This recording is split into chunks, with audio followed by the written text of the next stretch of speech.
One Rifles have been granted the freedom of Chepstow to mark their arrival home from Herrick 14. More than 500 soldiers from the battalion marched through the streets before being presented with operational medals. James Banks reports. In the historic grounds of Chepstow Castle, members of One Rifles marched onto parade to be granted the freedom of the town which they've learned to call home since moving into nearby Beachley Barracks in 2007. The honour was bestowed upon the regiment due to the spirit and dedication shown during their deployment to Afghanistan on Op Herrick 14.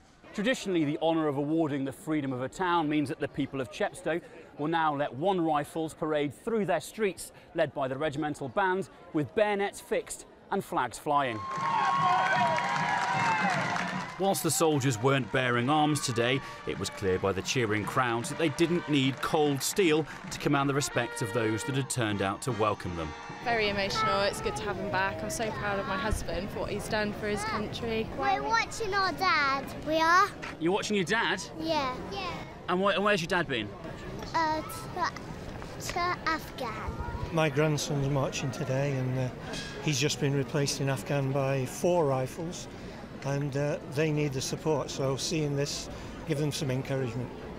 During their 6.5-month tour, the battalion's mission saw them working alongside the Afghan National Army in the Nari-Saraj district of Helmand, a mission that tragically cost the lives of 5 members of the battle group. Colour Sergeant Fortuna, Rifleman Lamb, Corporal Palin, Lieutenant Clack and Lance Corporal McKinley were all killed whilst trying to bring stability and security to the region. It was a very fluid fight that we had in the area that I was working in, working with various members of the Afghan security forces and trying to develop them as much as we possibly could to obviously bring them on to let them be able to take over eventually. And a lot of that knowledge has now been passed on to the next guys who will go out and the companies that are taken over from us in theatre at the moment. After the battalion had completed the parade, they travelled back to their base on the outskirts of the town, where they were awarded their much-deserved operational medals.